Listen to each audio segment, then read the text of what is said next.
I actually had a friend reach out to me a couple of days ago and he wanted to share an investment opportunity with me, an AI trading bot, and specifically touted the passive income 17% a month consistently for over 3 years, run by a former executive from a name brand crypto company. And he'd been making money with it himself and he wanted me to look at it. By the end of that day, I had identified 8 specific red flags that told me this was almost certainly a Ponzi scheme, not a hunch. 8 specific things you can check yourself, most of them in under a minute. If anyone has approached you about an AI trading bot, a crypto ecosystem, a passive income platform, or any investment scam disguised as an opportunity, and these pitches are now being aimed directly at our generation, you need to know what these 8 red flags are before you put in a single dime. Because by the time you can't withdraw your money, it's already too late. I'm Sean Matteson. I'm a registered Social Security analyst and a licensed insurance agent since 2006. What I'm going to walk you through over the next few minutes is the exact framework I used to vet this pitch so you can use it on the next one that lands in your inbox. So let's get into it. The pitch I received said that this trading bot had averaged about 17% per month consistently for over 3 years. I want you to pause for a moment and let me show you what that number actually means when you compound it. If you put $10,000 into something earning 17% per month, after 1 year, you'd have about $61,000. After 2 years, you'd have about $378,000. And after 3 years, you'd have $2.3 million from a $10,000 investment. If you put in 100,000, you'd have $23 million. $1 million would be $232 million. Now compare that to what's actually possible. The S&P 500 has returned roughly 10% per year for about a century. Warren Buffett over a 60-year career has averaged about 20% annually, and that record is what made him one of the richest people in the world.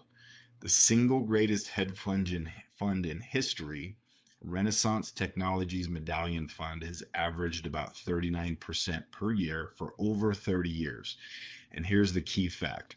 Renaissance closed Medallion to outside investors back in 1993 because the strategy can't absorb more capital. That's the most successful trading record in human history, and it can't take more money. If an investment pitch claims monthly returns in double digits, sustained for years, it's not claiming to be a good opportunity. It's claiming to be many times better than the most successful investment ever created by people you've never heard of, willing to take $100 from anyone with an internet connection. The math all by itself tells you what that is. So I even went a little bit further and did the math on $100 invested over 10 years. And that would make you a billionaire 15 times over by a simple $100 investment. So I'm going to put this number on screen here because this is the single most useful filter you can apply to any investment pitch you're ever shown. 39% per year. That's Renaissance Medallion's record. The world record, set over 30 years by a team of PhD mathematicians and physicists using proprietary trading models, closed to outside investors since 1993. If somebody is pitching you returns that exceed 39% per year, and especially if they're pitching them as monthly returns, they are at the math level claiming to outperform the greatest hedge fund in history, sometimes by a factor of 10 or 20. That doesn't automatically mean they're lying, but it means the burden of proof is on them, not you. And the proof has to be more than a back office dashboard or a screenshot. It has to be third-party audited financials, verifiable trades, a real fund administrator, the kind of evidence the SEC requires of every legitimate fund. If a pitch promises returns above the world record and can't show you that evidence, you have your answer.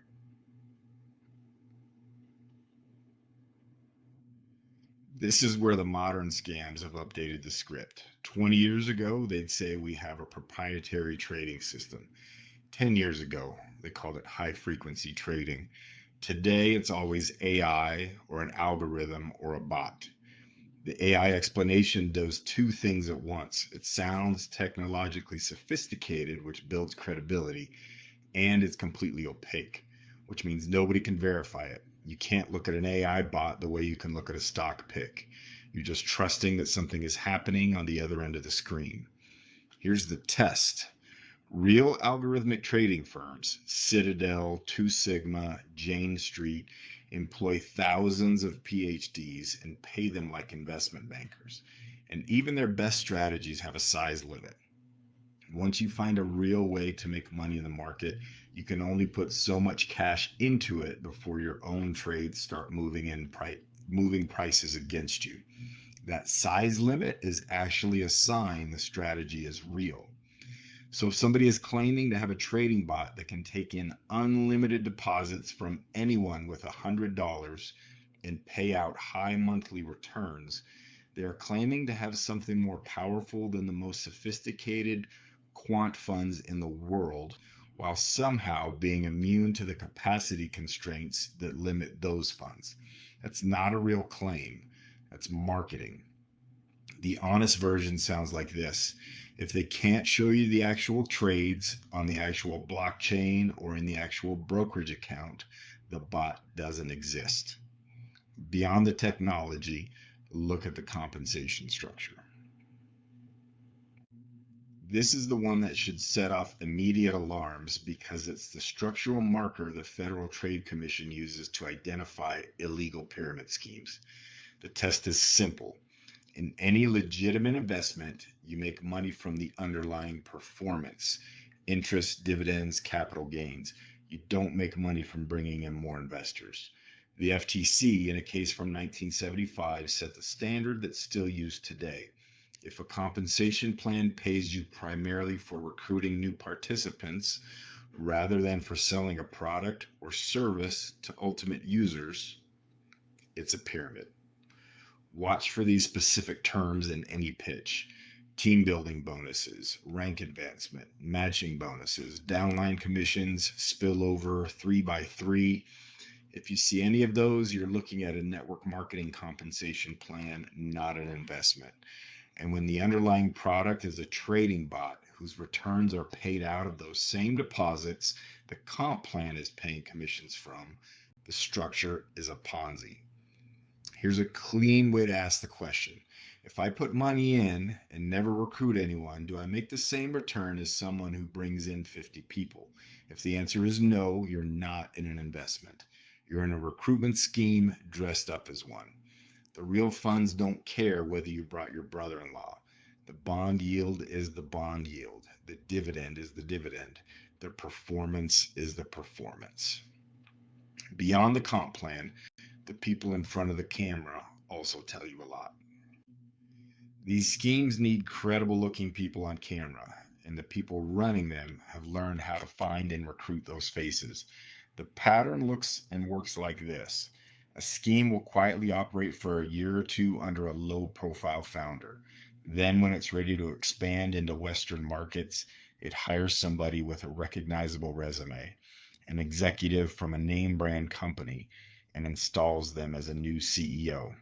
That person didn't build the platform, they didn't write the trading algorithm.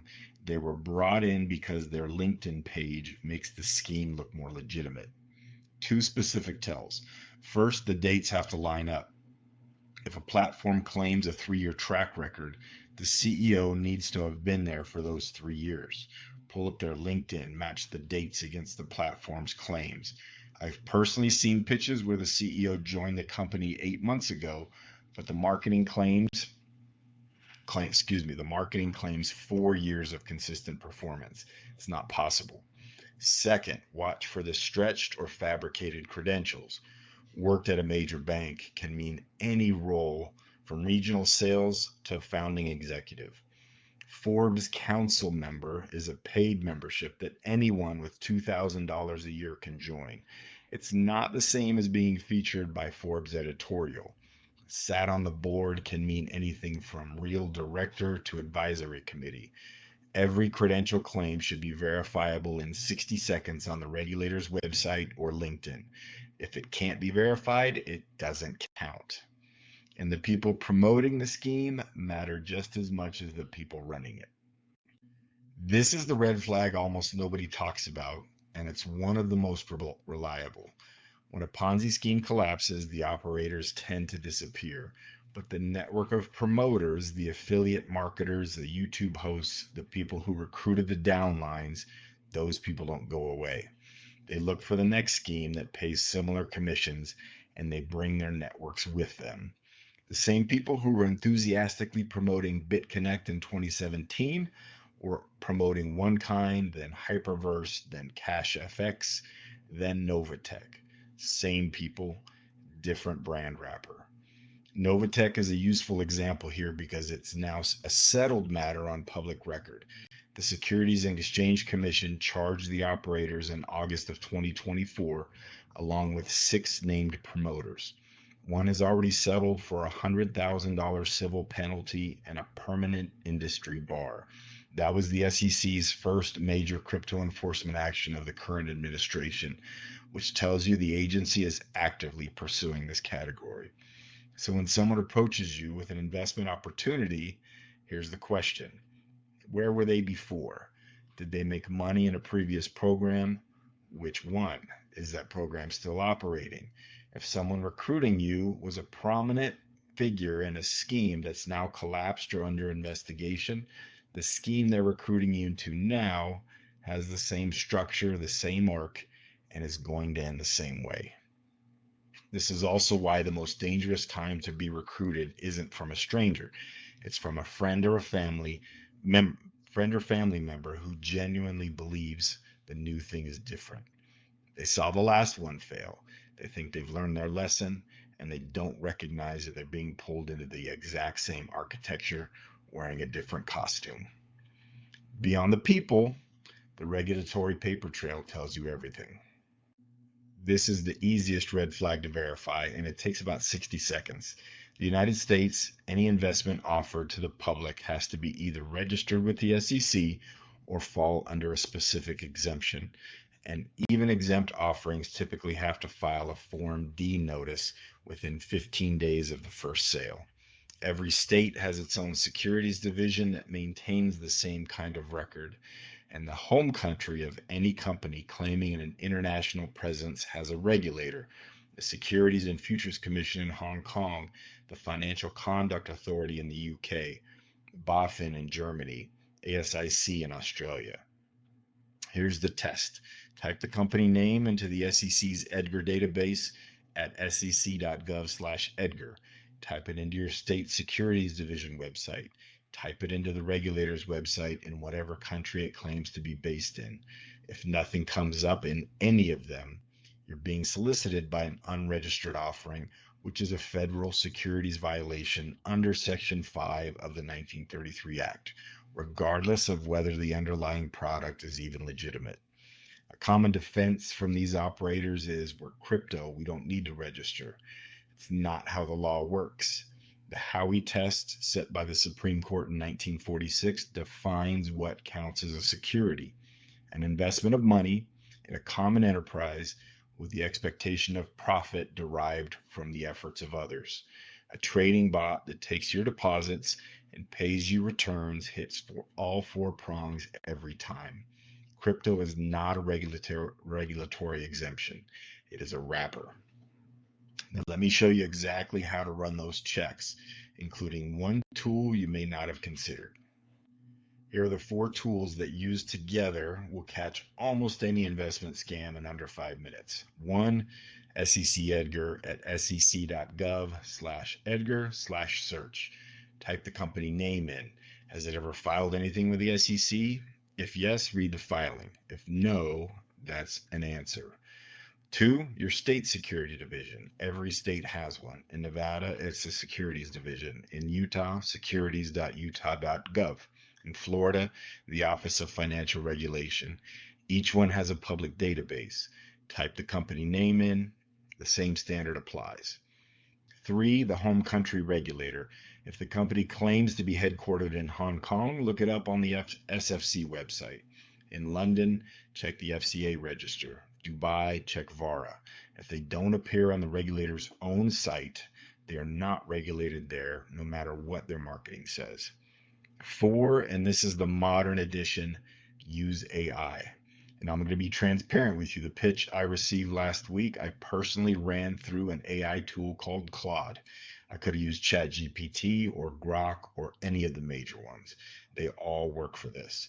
I pasted in the pitch text and asked AI to identify any mathematical, logical, or regulatory red flags. In about 2 minutes, the AI flagged the same things I would have flagged manually, plus a few I would have missed. What AI is genuinely good at is math you can't easily do in your head, regulatory framework checks across multiple jurisdictions, and pattern recognition across thousands of similar schemes. It will catch returns that don't compound to real numbers. It will catch comp plans that fail the FTC pyramid test. It will catch CEO timelines that don't match LinkedIn dates. What AI is not is a licensed advisor. It cannot tell you whether something is right for your specific situation, your tax bracket, your retirement timeline. Use it for structural verification of whether a pitch is real. Talk to a licensed professional for whether anything fits your individual plan. Once you've done the verification, the last 2 red flags are the ones that show up later in the scheme's life cycle. This is the late stage signal, and it's the most important one for anyone already involved in something. When a Ponzi scheme is healthy, withdrawals are paid on time. When the scheme starts running out of new deposits to cover old withdrawal requests, the friction starts. First, small withdrawals still go through, but large ones get reviewed. Then compliance reviews start delaying everything. Then comes the specific tell that's unique to these schemes.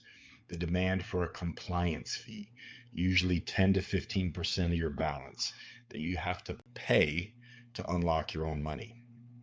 It's not a real banking process. No regulator on earth requires you to pay a percentage of your funds to access them.